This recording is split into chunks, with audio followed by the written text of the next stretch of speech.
Welcome to another flavorful episode of Kitchen Stories, ang show na paborito at pinipili ng mapiling ina.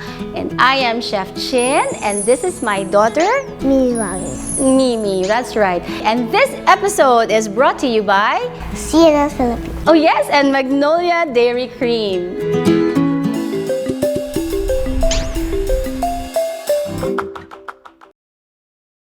In today's episode, we will be cooking another easy and flavorful recipe for the whole family. Siyempre, nandyan pa rin ang paboritong Magnolia Dairy Cream na pinipili ng mapiling ina to make simple dishes extra special. Are you ready to get cooking, Mimi? My favorite is a story. Yes, Mimi, I will tell you definitely a story, but first, we have to choose our main ingredient for today's recipe. Are you ready, Mimi? Yes. All right. So, I want to know because I'm also excited. What are we going to cook with today? Can you tell me the shape? Is Is it a square? no? Is it long? Yeah. I think you can see what it is, but you can take it out now and show me what it is. Banana. A banana! Yes! She's like a telephone. Yes, can you put it on your ears like that? Hello. Hi, Mimi. Oh, I'm so excited. It's a banana today. Aside from being a convenient snack, you know, you can put it in your bag, you can bring it anywhere, you can eat it easily. Bananas are also super nutritious. It's rich in vitamins, fiber, and potassium. So, I think one of our favorite snacks are bananas, really. Yes. All right. So, I have a classic dessert in mind and perfect right now, especially ramdam na ramdam natin ang init ng summer. How about we make a delicious dessert using bananas and Magnolia Dairy Cream Classic? Nako, I know it will be something that everybody like, especially she has a sweet tooth like me. We're making the classic Banana Foster. So, I will tell you the ingredients and it's so easy. You can find it in your pantry. So, let's go. So, we're gonna need, of course, 1/4 cup Magnolia Dairy Cream Classic, 3 tablespoons dark brown sugar, 1 1/2 teaspoons vanilla extract, 1/2 teaspoon ground cinnamon, 3 bananas peeled and sliced, 1/4 cup coarsely chopped walnuts, Magnolia vanilla ice cream, and a sugar cone to garnish. What's the style of the banana? Oh yes, it's told to us when we were still young, but Mom and Dad decided to tweak it a little bit, something that you might like. Once upon a time, there was a young couple named Aging and Juana. They were childhood best friends who grew up in the farm together. And they have a favorite spot in the open fields where they would often eat, play, hold hands, and share their dreams. This spot is their witness to their friendship that blossomed into love. One night, Aging found Juana crying in their favorite spot, and he asked why. What did she say? I will tell you later what Juana said to Aging after a short break. And after that, we will start preparing our special dessert when we come back.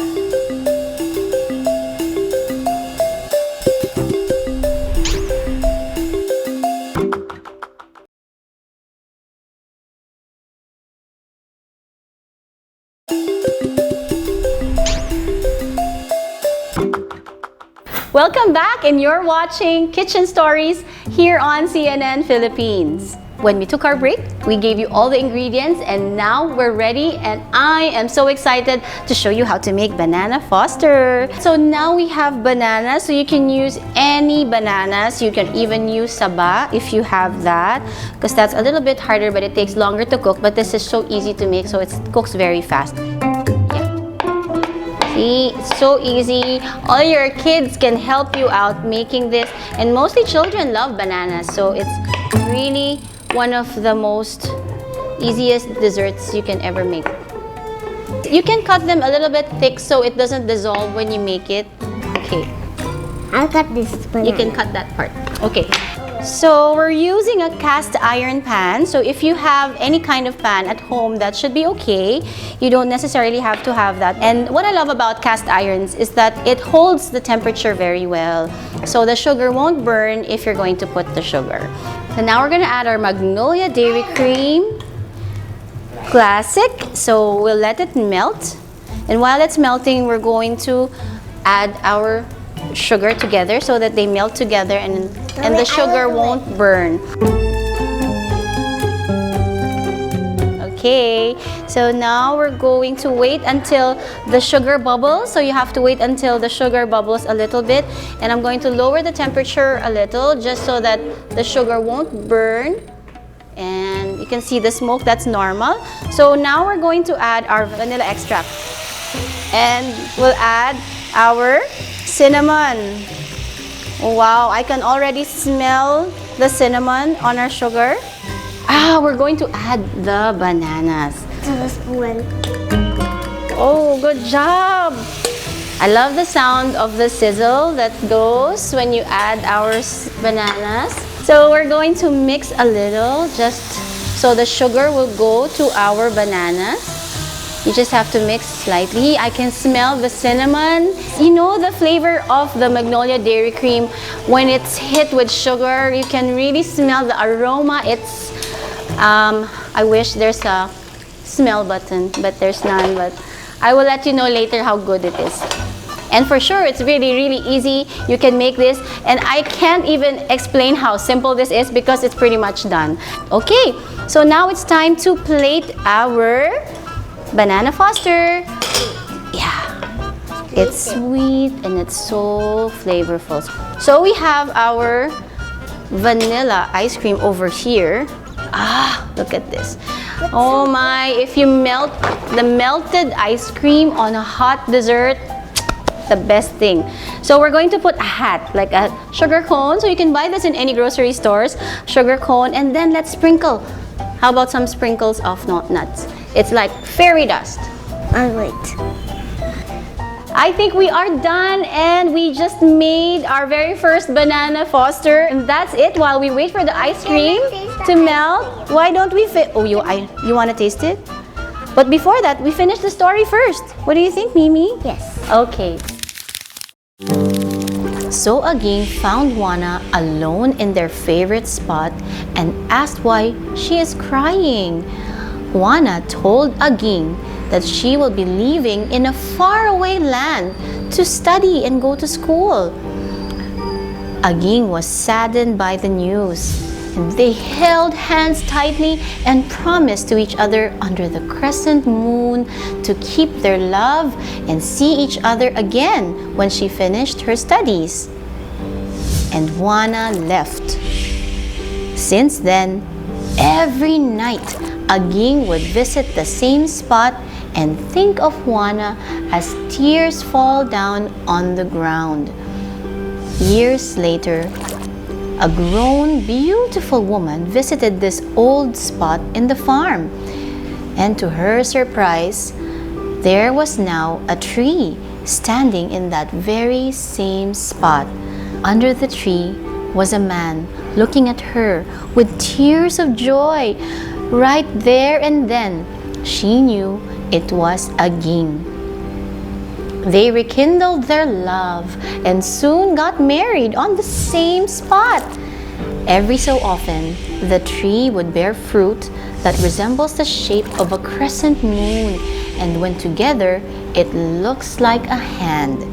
They named the fruit after Aging, which later on was called saging, reminding everyone of Aging and Juana's love that stood the test of time. And that's the end of the story. Are we ready to taste our Banana Foster, Mimi? Ice cream. Yes, I will. So let's taste it na. Come on.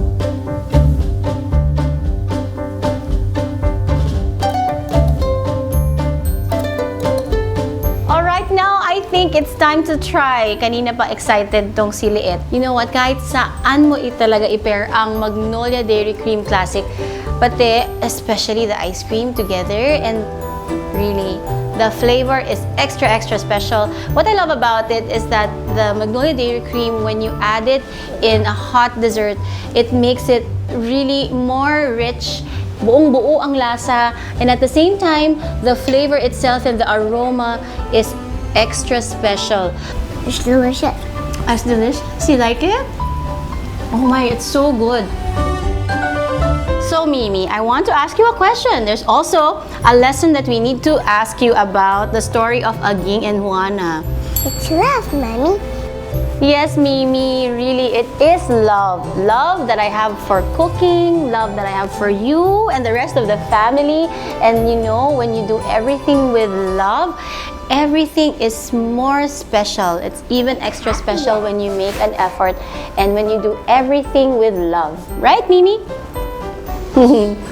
Well, that's it for today, and catch you again next time as we make more hearty meals and yummy desserts for you and the rest of the family. And we will tell you all stories behind all the special ingredients. So my name is Chef Chin, and this is Mimi Bobby. See you again next time here on CNN Philippines. Bye!